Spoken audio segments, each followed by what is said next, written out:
Good evening, everyone. Thank you for coming. My name is Moiseeva, and I am the last year DMA student in opera coaching. So today we will talk about Georgian operatic music, a guide to the interpretation of Georgian operatic music for non-native speakers. This paper explains the history of Georgian opera, as well as Georgian diction IPA, and how to help opera singers to pronounce Georgian consonants correctly. Because Georgian is one of the oldest languages with a unique alphabet, it consists of several consonants, which may be difficult to pronounce during singing. Historically, Georgian operas have been performed in Russian, and the Georgian language has not been taught to opera singers to help them sing Georgian operas with accurate technique. This paper will serve as a guide for opera coaches to help them teach singers how to sing Georgian operas with accurate diction in the original language. Georgian polyphony and rich folk musical traditions laid a solid foundation for the creation of a Georgian national opera. The musical culture of Georgia brought to the world Georgian national operas such as Daisy and Absalom and Eteri by Zaharia Paliashvili, Operetta Ketaint Kote by Victor Dolidze, The Legend of Shota Ruskaveli by Dmitry Arakishvili, Lela by Revaz Lavidze, and Tamar Spieri by Melidon Balanchivadze. However, singers and opera coaches in Western Europe and America are not familiar with the Georgian language, its pronunciation, or its IPA. Therefore, Georgian operas are often performed in different languages when they are staged in other countries, if they are staged at all. During the rule of the Soviet Union, Georgian operas were part of the repertory of the most prominent Soviet opera houses, such as Bolshoi and Mariinsky, but the operas were always performed in Russian. In 1972, Zakaria Paliashvili's opera, Absalom and Eteri, was staged in the Mariinsky Theater under the conducting of Konstantin Pluzhnikov. In 1948, another Georgian comic opera, Ketaint Kote, by Victor Dolidze, was filmed in the Tbilisi Cinema Studio. Paliashvili's opera Daisy was recorded in 1938 in the Russian language under the conducting of Onisim Bron for the orchestra of the USSR radio. All but one character were played by Russian speakers. Despite the prominence of Georgian opera in Russian, Georgian opera deserves to be performed in Georgian as the composers originally intended. The purpose of my paper is to help singers and opera coaches pronounce Georgian word clearly and understand the complexity of its consonants and vowels. I review excerpts from two different operas to demonstrate how Georgian diction presents technical issues and to provide guidance for how to overcome these issues. Through this guide, I hope to support and encourage non-Georgian speakers to learn and perform these works in their original language. So, at this picture, you can see Zakaria Paliashvili, father of Georgian opera, and this is a picture from his opera Absalom and Eteri. Background and history of Georgian music. Georgia, called Sakartvelo by native speakers, is located between Eastern Europe and West Asia. The country borders Russia, Azerbaijan, Turkey, and Armenia, as well as the Black and Caspian Seas. Because Georgia received its independence from the USSR in 1991, Georgian is the country's official language and is spoken as the native tongue of 88% of its population. Having 16 regions, each region of Georgia has its own dialect. Georgian is unique because it's written in its own alphabet. A very important part of Georgian culture is Georgian music. Georgian culture is built on folk music, and each region represents its own style of music. Since Georgia was one of the earliest countries to come under the influence of Christianity, churches were built as a result, thus bringing church singing to the country. The foundation of church became the ground for creating Georgian polyphonic music. Georgian culture emphasized sacred polyphony, using up to 6 voices. However, due to its geographical location between Europe and Asia, Georgia was a center of many different cultures, languages, ethnicities, and religions. All roads from Asia to Europe traveled through the country, thus bringing rich musical culture from other places. The richness of Georgian folk music can be attributed to the unique styles of each of Georgia's 16 regional styles. These styles can be considered musical dialects and are grouped by location, Eastern and Western. Singing is a large part of Georgian culture, and Georgian people incorporate singing into their everyday lives. For this reason, Georgian folk music is mostly vocal. Each region of Georgia has its own style of polyphony. Additionally, ostinati and rhythmic drones are included in the styles of all regions of Georgia. Georgian sacred music, which is polyphonic like Georgian folk songs, also played a huge role in the development of Georgian classical music. Georgia's National School of Composition was formed at the turn of the 20th century by Paliashvili, Balanchivadze, Arakeshvili, Sultanishvili, and Doliza. The cultural and educational upsurge in the country created a solid foundation for this historically important event. In the 1860s, the generations of Terdaleu began to actively work to protect the national culture, language, and faith. By this time, music textbooks were created, an Italian opera troupe arrived, and an opera theater was opened in Tbilisi in 1851. The Georgian Church Singing Restoration Committee was established in 1860, and centers of musical art moved from aristocratic salons to public theaters and concert halls. In 1887, the construction of the new opera theater was completed, and Georgian folk song and hymns were collected, recorded, and published in collections. Musicians who received professional musical education in Russia and Italy were performing in the official arena. Another important event was the formation of the Georgian choir in 1885 by Lado Avniashvili, who performed a Georgian folk song for the first time on the concert stage. The first centers of Georgian secular music education were opened.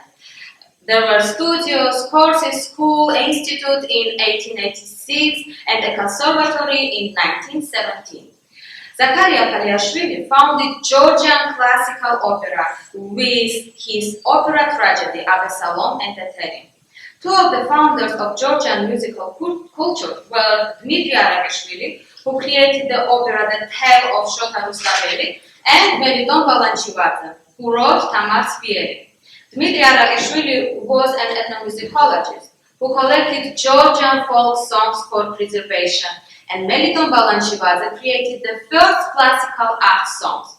Composer Victor Doliza also helped to found Georgian classical opera by creating the first comic opera, also considered an operetta, named Keto and Hotel.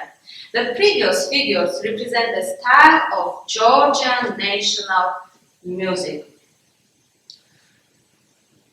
The Georgian alphabet. There are 3 Georgian alphabets. The Asom-Kavruli alphabet, which was founded in the 5th century, the Nuskuri, which was founded in the 9th century, and Khedruli, which was founded in the 11th century. The modern Georgian alphabet has 33 letters and just 5 vowels, which means there are 28 consonants. It's read from left to right. Georgian grammar does not include capital letters, articles, or gender. The difficulty of Georgian consonants presents challenges for non-native speakers and singers, as consonants often appear in clusters together with no vowel in between. Usually, in words there are up to 6 consonants consecutively. For example, we can take the word Mzvtneli. Let's count.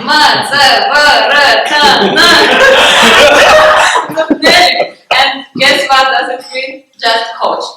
So, yes. In this challenging but interesting work with singers and opera coach must consider pronunciation, which is one of the biggest features of the Georgian language.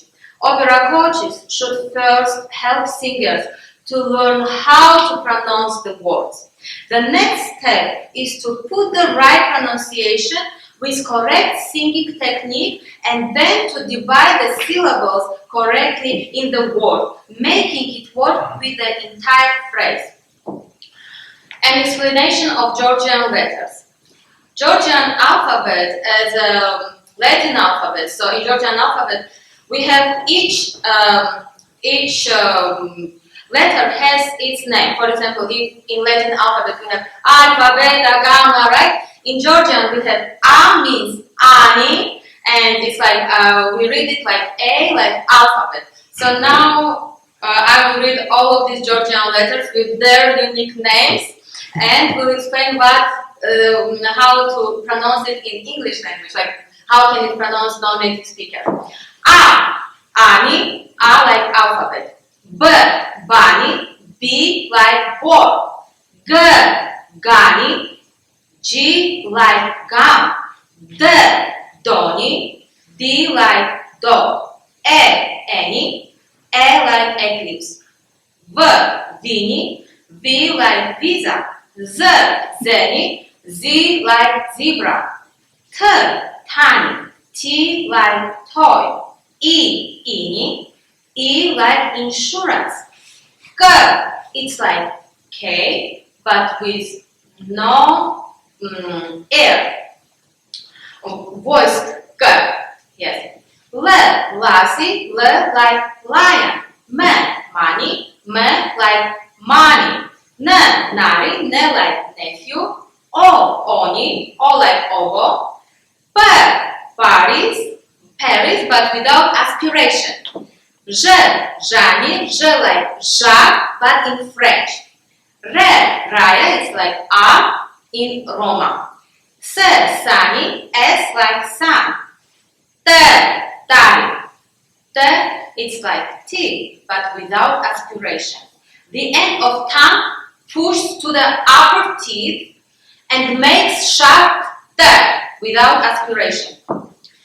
U, uni, U like you, but in word fu. P, pari, like P, pari. K, kani, K like in Kevin. G, gani is like merci in French. And the base of tongue rises to the upper palate and produces a sound that vibrates in the cheekbones. Next consonant is K. K is like kakacho. We have this Georgian word which means a poppy flower. To pronounce this sound, we need to keep the mouth half open, filling the larynx and pressing the base of tongue tightly against back jaw.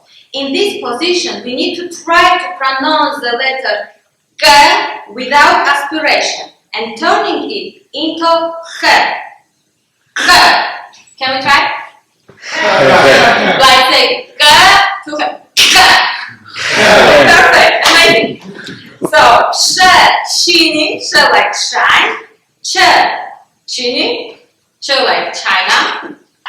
Tsani. It's like tsunami, but the end and middle part of the tongue goes up and blocks air to push out.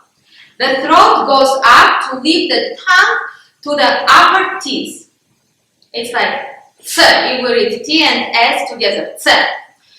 Z, Z, Z, like the sound of flying bumblebee. The very end of the tongue should push the upper teeth and not let air to go out. The sound should start with D, but seems like there is a continuation with Z. Can you try to say Z? Z. Amazing. Perfect. J, Johnny, like J, Jamaica, and H, high, H, like hero. So, explanation of consonants and suggested sequences for opera coaches.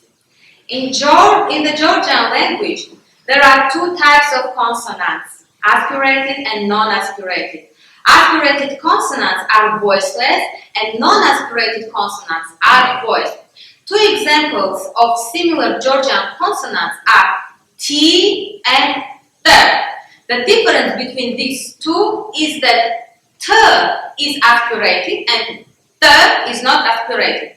While pronouncing these consonants, the speaker can place one hand in front of his or her face, and the speaker should feel air on the hand when pronouncing T, but not when pronouncing T. Consonants that sound completely different for native Georgian speakers may not sound different to non-native singers.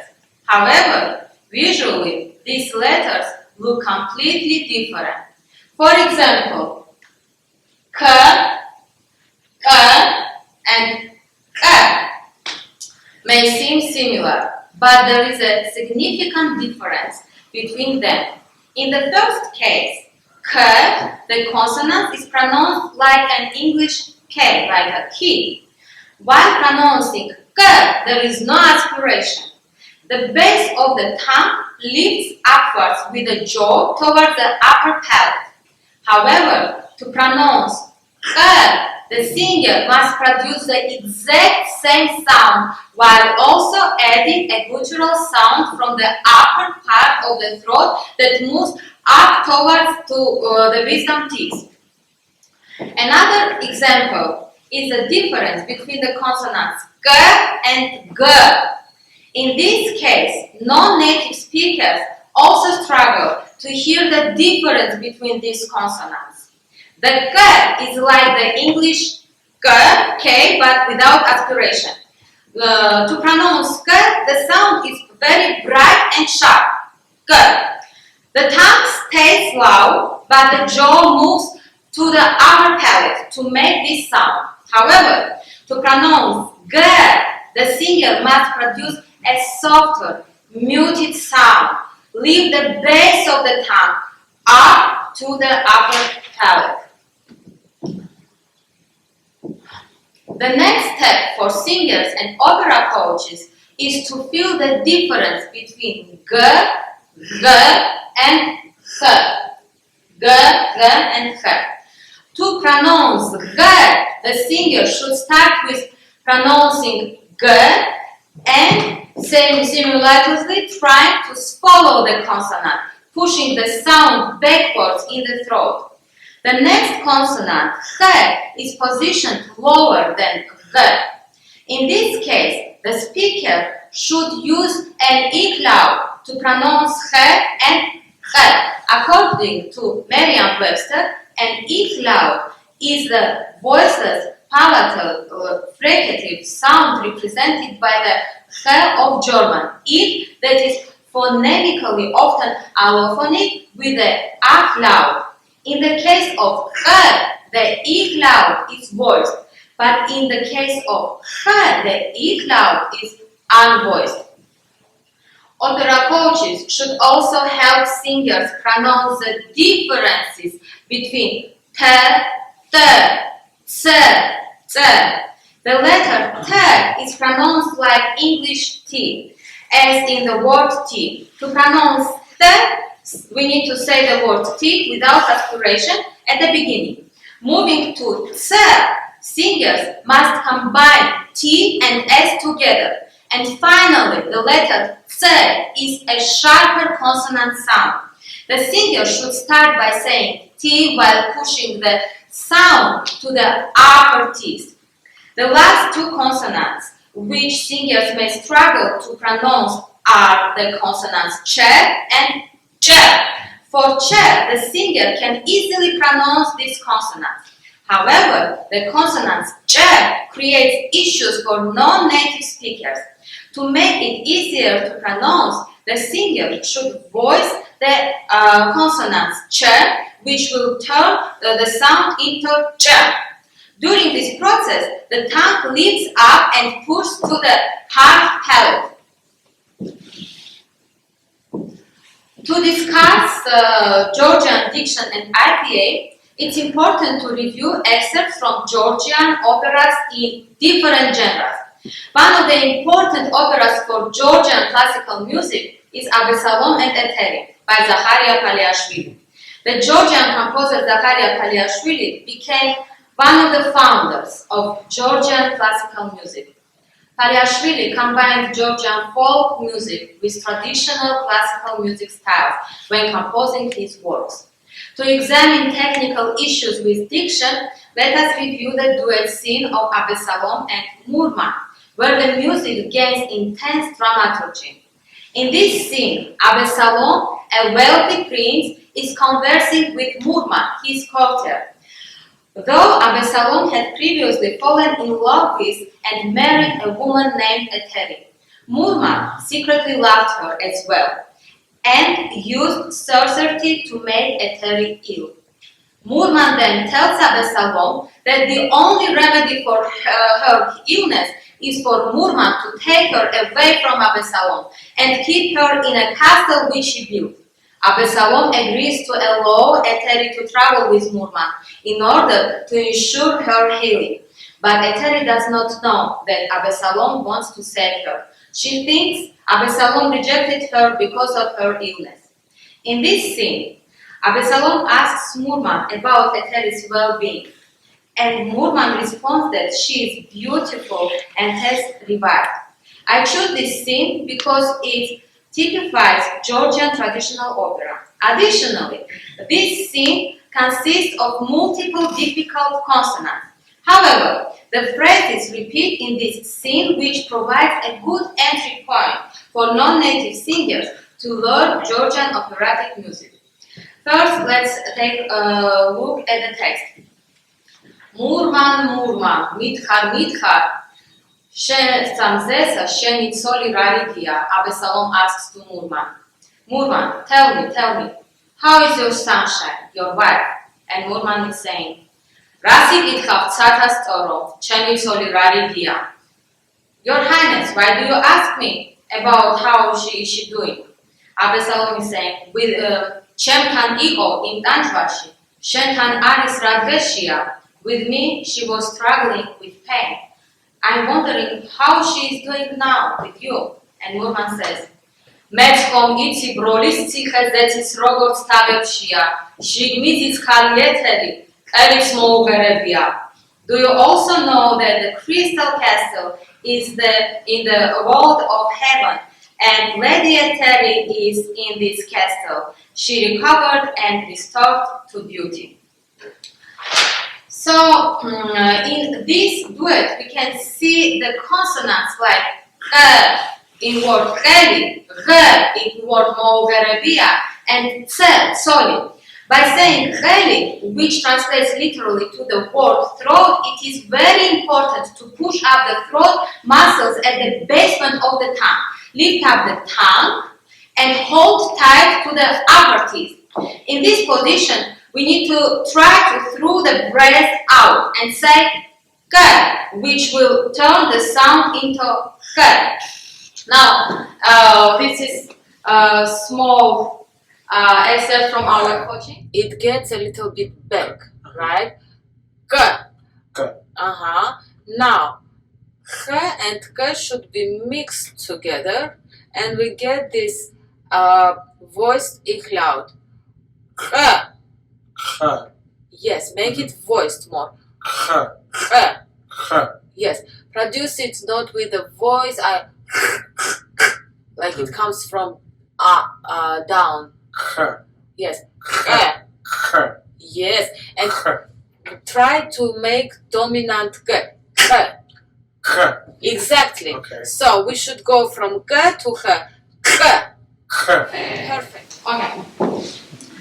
So let's now, yes.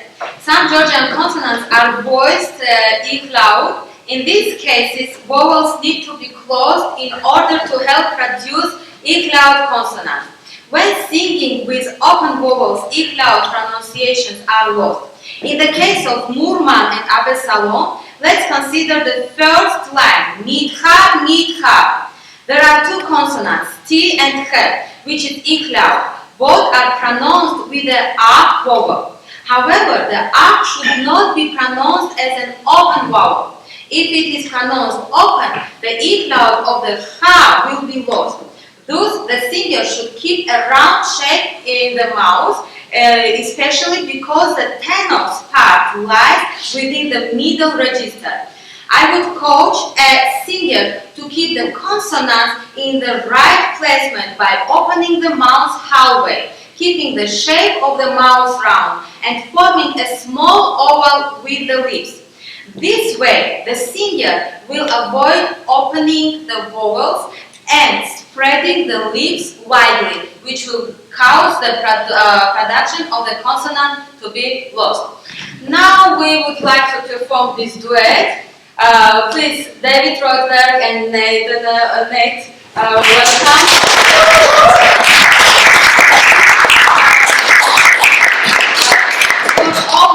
For all the pieces we are going to perform today, I picked up students who carry different languages. And it was just my research to see how my method of working with singer can work for everybody who cares different languages. Okay.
Significant operatic form in the Georgian musical culture is Zakaria Paliashvili's Daisi. Daisi is a musical drama in which the composer often uses famous folk songs, making Daisi a truly national and realistic work. This opera is a love story set against the backdrop of war. However, patriotic feelings dominate this opera more than details of the love story. In this scene, people host a party and an old villager named Tangala appears singing a series of couplets in which he prizes wine as a symbol of Georgian culture. So you can see this is a poster from DMA production in Tbilisi National Ballet and Opera Theatre. The reason I choose this scene is because wine is a huge part of Georgian culture. Wine is connected to many cultural activities. The Georgia is known for producing excellent wine. Collecting grapes is a part of Georgian culture. Georgian people sing songs while harvesting grapes and celebrate Tfeli, which is the harvest of the grapes. In Georgia, wine is not considered alcohol. It's considered God elixir. To sing about wine is to give gratitude to Georgia and its culture, since the process of producing wine connects people together. Before drinking wine, Georgians toast each glass of wine, their family, and their friends. However, the main toast is to express gratitude to God, asking Him to bless others.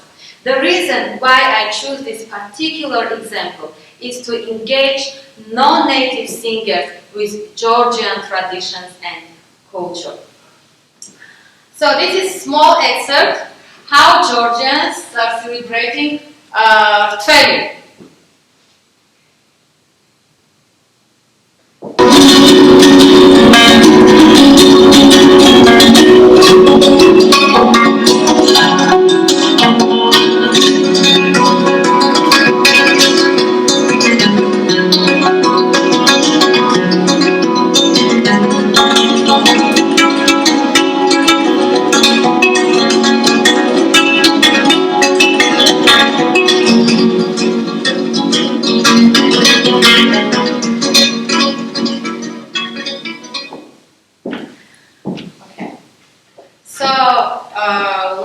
I will just read the excerpt from Tangala's couplets, which will be performed a bit later.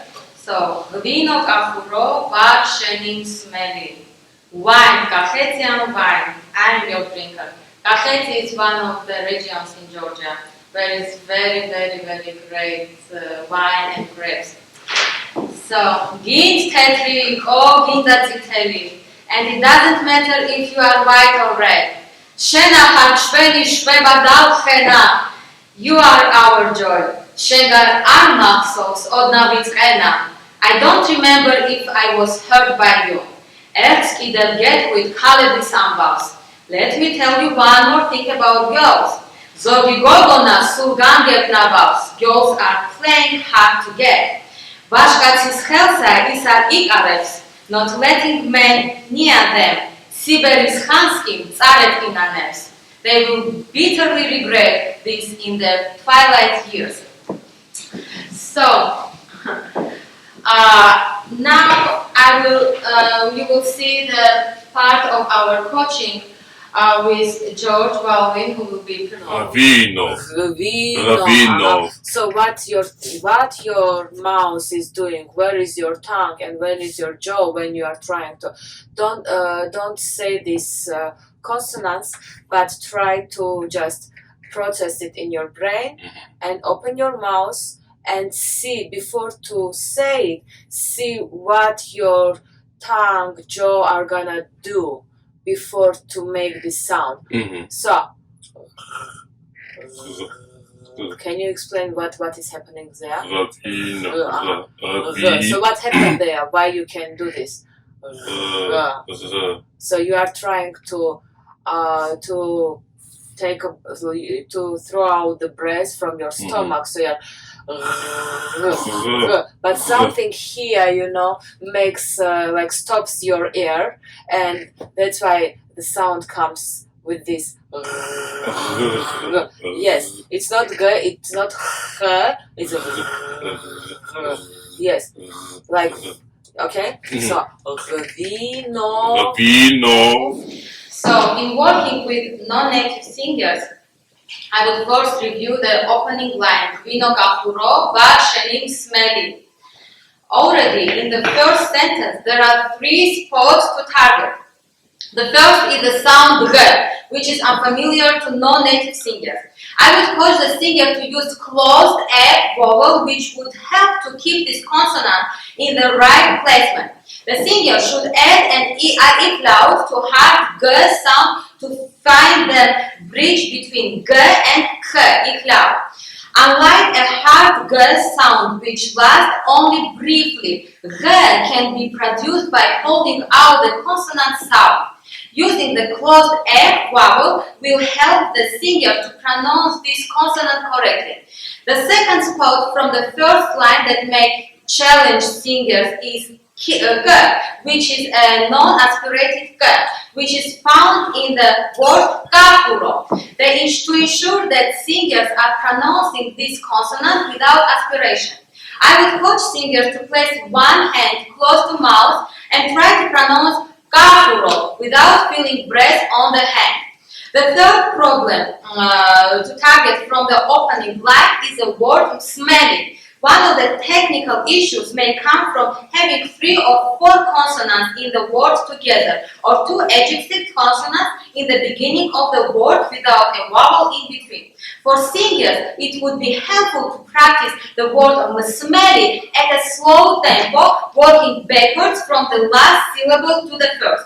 I would first coach singers to pronounce the last syllable li. Next, I would add me, and the singer would pronounce Mary, which the singer would pronounce multiple times. Then the singer would add s, also pronouncing smelly multiple times. In this process, the singer needs to analyze how he is producing the sound in his mouth rather than only attempting to use his ears to produce the sound. After multiple repetition of smelly, I would add m, making the word smelly. It is important that the singer first pronounces the full word at a slow tempo. In this case, the singer should not waste too much energy on the first 2 consonants, M and S. Instead, he should pronounce them easily without overemphasizing the consonants. This methodology of adding syllables from back to front helps singers pronounce consonants with ease. This is also as well one of the things. So what you need to think about G, about K, about T, about K, which is not G, it's like K, it's sharper, okay? K. So we wanna throw out this G consonants with the air, you know, G. We do this closer to the lips. But when we do G, it's a little bit back, you know? Okay, gotcha. G. Okay.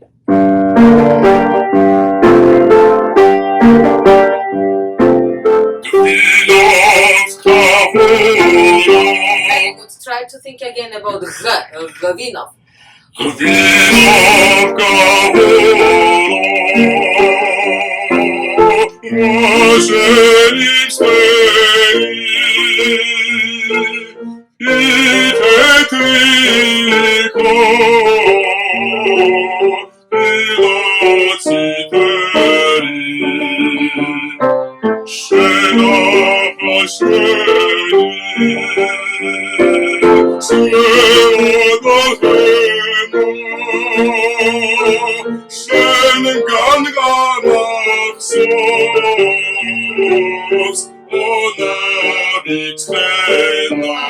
And now we will perform this piece fully. Please, George Baldwin.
In this paper was to provide both historical context and practical techniques that will help opera singers and coaches gain a better understanding of Georgian language and pronunciation by studying and using IPA.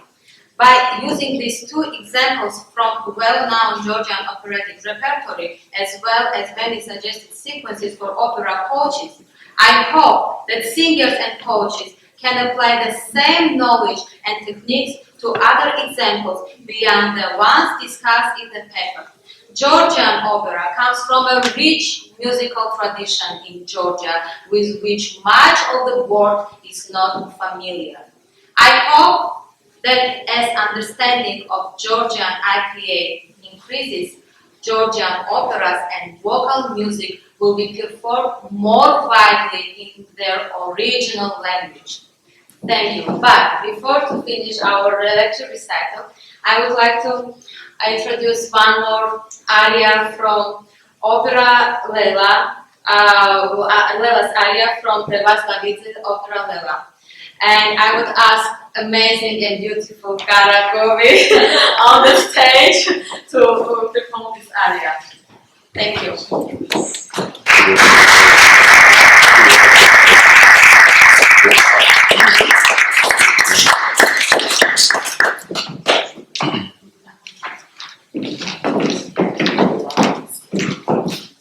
Right there.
One more time to all participants, my beautiful Cara, David, May, George. I know how difficult it was for you to work with completely new music, completely new language.